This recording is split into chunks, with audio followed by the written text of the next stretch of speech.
Assalamualaikum warahmatullahi wabarakatuh. Di sini kami dari kelompok 6, Pengelolaan Data Elektronik dan Pengauditan, akan membahas mengenai bab 7 tentang perencanaan audit. Sebelumnya kami akan memperkenalkan diri terlebih dahulu. Kelompok kami beranggotakan Risma Oktavianti NIM 02, Umi Aisyah NIM 019, Indah Enggar Pramesti NIM 038, Diki Riga Aditama NIM 041, Ajeng Monika Rizky NIM 046. Baik, pertama-tama di sini saya Indah Enggar Pramesti NIM 38 akan menjelaskan mengenai pemilihan auditi. Sebelumnya, untuk penilaian risiko sendiri merupakan bagian penting pada perencanaan audit.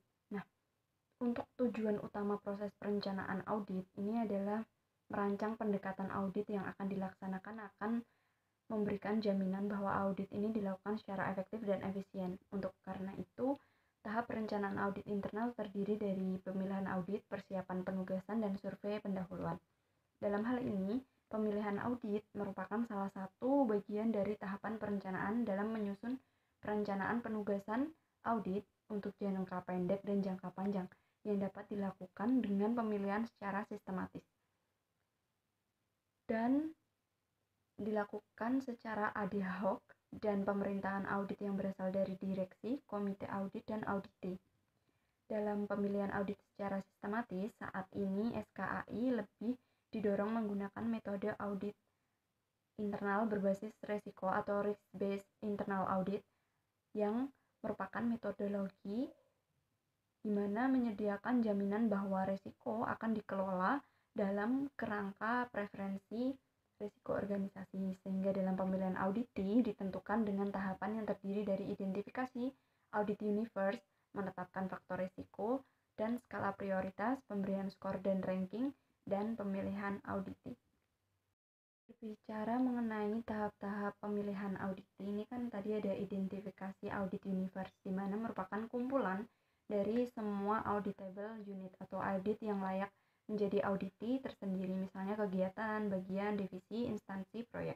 Contoh layak auditi adalah sebagai berikut, yaitu proyek, itu misalnya pembangunan fisik gedung, pembagian sistem informasi, perkembangan produk, dan pengembangan lainnya. Dan yang kedua ada struktur organisasi, di mana biasanya terdapat kantor pusat, kantor cabang, divisi, bagian pabrik, dan bentuk lainnya. Adapun aset, misalnya aset tetap, kas, persediaan, sumber daya perusahaan, dan aset lainnya. Kegiatan misalnya kepanitiaan, fungsi, proses, dan kegiatan lainnya. Contoh penerapan audit universe pada perusahaan berbangkang terdiri atas kantor pusat, cabang, dan divisi yang merupakan pendekatan struktur dengan dikombinasikan proyek pengembangan produk baru, misal e-money, yang merupakan pendekatan proyek dan kegiatan kredit yang merupakan pendekatan kegiatan tersebut. Yang kedua ada menetapkan faktor risiko dan skala prioritas, di mana setelah audit universe ini dirumuskan harus menempuh langkah dalam menetapkan faktor risiko. Nah, yang digunakan dalam menggambarkan kondisi risiko dalam suatu instansi ini, untuk suatu faktor yang sama, auditi dapat memiliki tingkat risiko yang berbeda-beda. Faktornya digunakan dalam sistem scoring adalah sebagai berikut: kecukupan sistem pengendalian internal, sifat transaksi, jangka waktu penerapan sistem pengendalian internal, sifat lingkungan operasional, keamanan sumber informasi secara fisik, kecukupan pengendalian audit, dan hasil audit dan kebijakan-kebijakan manajemen dahulu, ketersediaan sumber daya manusia, pandangan dari manajemen. Contoh dalam menerapkan tahap ini adalah SKAI PT Ojolali menggunakan faktor risiko yang terdiri dari kondisi pengendalian internal, besarnya dana yang dikelola, ini kompetensi dan integrasi pemimpin direspon terhadap semua temuan audit sebelumnya. Untuk menyederhanakan, asumsi audit universe hanya memiliki 5 unit yang layak menjadi auditi tersendiri, yaitu bagian logistik, proyek gedung, kantor cabang 1, kantor cabang 2, dan bagian penjualan. Berikutnya ada pemberian skor dan peringkat, di mana pada tahap ini diberikan skor skala antara 1 sampai 5. Skala 1 menunjukkan risiko paling rendah, skala 5 untuk paling tinggi. Berdasarkan pemilihan faktor tersebut, melakukan penilaian pada setiap faktor risiko, yaitu menetapkan skala tertentu dengan langkah-langkah seperti ini. membuat skala tertentu, misalnya untuk menjanjikan informasi mengenai tingkat signifikansi risiko yang terjadi pada unit audit, maka dapat dibuat skala 1-5. Nah, lakukan asesmen atas masing-masing faktor pada setiap unit audit, yaitu menyusun auditi melalui perhitungan jumlah risiko yang paling tinggi ke paling rendah. Nah, dari rangkaian auditi tersebut dapat digunakan sebagai program audit tahunan dengan memprioritaskan auditi yang memiliki risiko tinggi. Yang terakhir ada pemilihan auditi, yang ini final ya. Jadi penentuan perencanaan dan jadwal audit ini didasarkan pada penyusunan peringkat auditable unit dengan sumber daya audit yang sudah tersedia. Jika anggaran dan personel yang tersedia hanya cukup untuk mengaudit sebagian unit audit, maka pemilihan unit sebaiknya mendahulukan unit yang memiliki risiko lebih tinggi. Sebagai contoh, SKAI memiliki personel auditor dengan jumlah hari yang tersedia sebanyak 80 hari, sedangkan waktu dalam hari yang diperlukan untuk mengaudit kelima unit tersebut adalah bagian logistik 40 hari, kantor cabang 15 hari, kantor cabang 2 15 hari, proyek gedung 10 hari, dan bagian penjualan 10 hari. Agar dapat mengalokasikan sumber dayanya dengan baik, maka memilih auditi berdasarkan risiko yang lebih berat terlebih dahulu. Jadi yang pertama diprioritaskan yaitu bagian logistik karena 40 hari ya. Dengan demikian, unit yang kita pilih adalah 4 auditi yang memiliki skor risiko paling tinggi. Itu tadi yang dapat saya jelaskan, atas kurang lebihnya saya mohon maaf. Wassalamualaikum warahmatullahi wabarakatuh. Untuk bagian berikutnya akan dijelaskan oleh rekan saya. Assalamualaikum warahmatullahi wabarakatuh. Perkenalkan, nama saya Ajeng Monika Rizky dengan NIM 046. Saya di sini akan melanjutkan materi di sini, yaitu ada persiapan penugasan audit. Setiap penugasan itu harus disiapkan dengan baik dan direncanakan secara matang karena merupakan salah satu langkah agar setiap penugasan itu berjalan secara efektif dan efisien. Dan pada tahap ini dengan dilakukan mulai dari penunjukan tim yang akan terlibat dalam suatu penugasan oleh SKAI, dengan tujuan itu agar tim itu melaksanakan tugas itu mempunyai payung hukum yang kuat bahwa tim tersebut melakukan audit atas perintah dan bukan karena kepentingan pribadi. Dan dalam persiapan penugasan itu terdapat beberapa langkah yang harus diperhatikan dan dilaksanakan. Nah, untuk yang pertama itu ada penerbitan surat tugas. Fungsi utama ini yaitu untuk pemberitahuan kepada audite bahwa yang akan dilaksanakan penugasan audit di unit tersebut. Dan selain itu, dalam surat tugas ini juga tercantum tim yang akan terlibat dalam suatu penugasan. Dan surat tugas ini sebaiknya diterima oleh audite beberapa hari sebelum tanggal dilaksanakannya. Dan hal ini dilakukan agar audite tersebut dapat mempersiapkan diri baik dari personel maupun data yang dibutuhkan untuk proses audit. Adapun isi surat-suratnya yaitu yang pertama ada dasar audit. Pencantuman dasar audit dalam surat penugasan itu bertujuan untuk menjelaskan alasan pelaksanaan audit tersebut, yaitu bersifat rutin atau hanya permintaan khusus. Kemudian dengan adanya ini diharapkan audite itu dapat mengetahui gambaran pekerjaan auditor mengenai dasar pelaksanaan audit di audite. Kemudian yang kedua ada tujuan audit. Ini berisi penjelasan mengenai tujuan yang ingin dicapai dari pelaksanaan audit. Misalnya tujuan audit operasional ini bertujuan untuk mengetahui efektivitas dan efisiensi operasional suatu kegiatan. Kemudian yang ketiga ada ruang lingkup audit. Ruang lingkup ini yaitu mengurai tentang lingkup atau area yang akan diperiksa oleh auditor. Kemudian yang selanjutnya yaitu ada objek dan lokasi audit. Objek dan lokasi audit ini meliputi tempat unit kerja atau objek audit yang akan diaudit. Kemudian yang kelima ada periode audit, itu untuk menginformasikan kepada auditnya mengenai jangka waktu atau masa mulai dari tanggal, bulan, atau tahun kegiatan itu dia audit. Kemudian yang keenam ada waktu pelaksanaan audit. Waktu itu disajikan untuk menjelaskan periode yang diperlukan tim auditor untuk menyelesaikan setiap penugasan audit tersebut. Kemudian yang terakhir ada susunan tim audit. Nah, susunan ini akan ditugaskan dalam audite.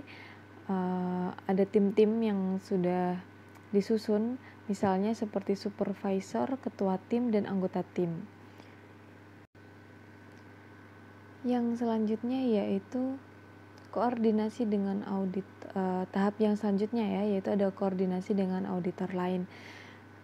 Ini tuh sangat bermanfaat bagi semua pihak karena dapat menghindari penugasan audit yang tumpang tindih. Selain itu juga jika objek yang diaudit itu sama, maka tim yang ditugaskan pada periode tersebut dapat meminta penjelasan kepada lembaga audit agar mendapatkan gambaran mengenai unit yang akan diaudit.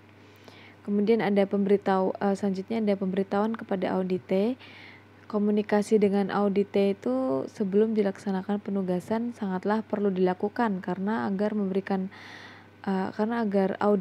audite itu memiliki waktu untuk mempersiapkan hal yang dibutuhkan selama penugasan, baik dokumen yang diperlukan staf audite yang akan ditugasi yang berhubungan selama proses audit itu dilakukan. Dalam hal ini, auditor itu juga dapat mengajukan keberatan terkait dengan waktu atau jadwal pelaksanaan audit. Oleh karena itu, komunikasi ini sangat berperan penting agar proses audit itu dapat berjalan secara efektif tanpa mengganggu aktivitas reguler audite dalam melaksanakan kegiatan operasionalnya. Sekian dari saya. Untuk materi selanjutnya akan dijelaskan oleh rekan saya. Assalamualaikum warahmatullahi wabarakatuh. Di sini saya Diki Rega Ditya Pratama, NIM 41. Di sini saya akan menjelaskan atau melanjutkan mengenai langkah-langkah dari persiapan penugasan audit. Nah, langkah yang selanjutnya yaitu penyusunan informasi umum, penyusunan rencana penugasan, dan penyiapan program audit. Nah, dalam pengumpulan informasi umum, ini SKAI perlu melakukan koordinasi rencana audit dan pengumpulan serta penelaah informasi umum mengenai objek yang akan diaudit. Langkah yang selanjutnya yaitu penyusunan rencana penugasan. Di dalam penyusunan perencanaan penugasan audit yang tepat, terdapat beberapa hal yang perlu diperhatikan. Bisa dilihat pada slide, yakni yang pertama yaitu melakukan koordinasi tim, yang kedua menentukan jenis pekerjaan yang harus dilakukan, dan yang ketiga menyusun format baik bentuk maupun isi laporan yang diinginkan. Nah, langkah yang terakhir dalam persiapan penugasan audit yaitu penyiapan program audit. Dalam tahap ini, tim auditor perlu menyusun isi program audit yang meliputi tujuan dan prosedur audit yang akan dilaksanakan. Program audit berisikan seperangkat prosedur analitis atau langkah-langkah audit dalam rangka pengumpulan dan pengujian bukti-bukti audit, serta mengemukakan opini tentang efisiensi, efektivitas, dan ekonomis aktivitas yang diaudit. Berdasarkan standar kinerja, penyusunan program audit memberikan garis besar langkah-langkah yang diperlukan untuk mencapai tujuan audit dalam lingkup yang telah ditentukan, seperti yang sudah dicantumkan dalam lembar penugasan. Program audit merupakan rencana rinci yang digunakan untuk pelaksanaan kerja selama audit. Untuk itu, program audit harus disusun dengan baik sehingga memudahkan dalam mensupervisi pekerjaan audit yang efisien. Nah, ada beberapa kriteria program audit yang telah disusun dengan baik, yaitu bisa dilihat pada slide. Yang pertama yaitu rencana yang sistematis, yang kedua alat pengendalian diri dan mengevaluasi kemajuan, yang ketiga alat yang digunakan supervisor dan manajemen audit, yang keempat ada bantuan pelatihan bagi anggota staf, yang kelima ada bantuan untuk superior dan manajer audit, dan yang terakhir ada bantuan untuk membiasakan diri bagi staf auditor selanjutnya. Sekian presentasi saya mengenai langkah-langkah persiapan penugasan audit. Sekian, wassalamualaikum warahmatullahi wabarakatuh. Assalamualaikum warahmatullahi wabarakatuh. Saya Omaisyah, NIM 19. Di sini saya akan menjelaskan mengenai survei pendahuluan. Survei pendahuluan merupakan bagian penting dari proses audit yang dijalankan dan menjadi alat bagi auditor terbaik untuk mendapatkan pemahaman mengenai wawasan, informasi, dan perspektif yang diperlukan untuk mendukung tujuan audit. Tujuan survei pendahuluan yang efektif adalah untuk mengidentifikasi area-area yang beresiko tertinggi dan memberikan penilaian awal mengenai proses pengendalian internal. Hasil dari survei pendahuluan adalah pengembangan program audit yang berfokus pada bidang resiko tertinggi dan melaksanakan audit dengan tujuan agar hasil audit yang memberikan manfaat bagi audit dan organisasi secara keseluruhan. Dan selanjutnya adalah survei pendahuluan, biasanya terdiri dari langkah-langkah. Yang pertama ada studi awal. Studi awal ini merupakan langkah pertama yang melibatkan pemeriksaan semua informasi yang tersedia bagi auditor tanpa menghubungi audit. Dalam kebanyakan kasus, hal tersebut hanya melibatkan organisasi grafik, kebijakan, dan prosedur manual, serta catatan keuangan. Informasi yang diperoleh harus digunakan untuk mengembangkan daftar pertanyaan untuk pertemuan pendahuluan ataupun wawancara.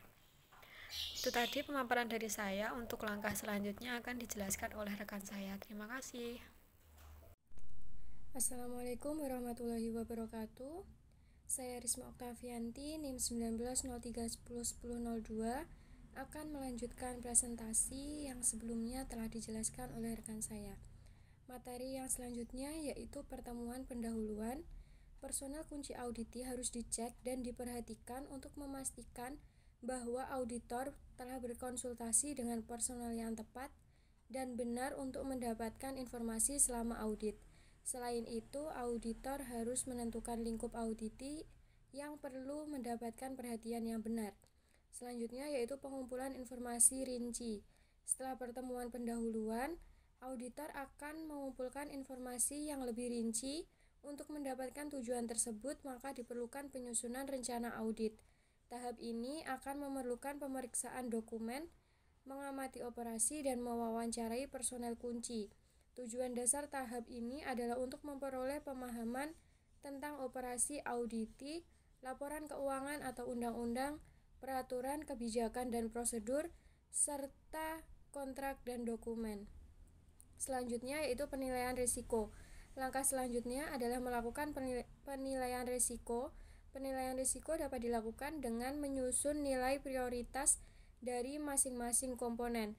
Komponen yang memiliki nilai tertinggi akan menjadi prioritas pertama dan diberi alokasi waktu yang lebih banyak dibanding dengan yang memiliki nilai risiko yang rendah. Agar tujuan dari survei pendahuluan ini dapat dicapai, maka diperlukan pendekatan teknik yang tepat dalam melakukan survei pendahuluan. Demikian materi yang dapat saya sampaikan.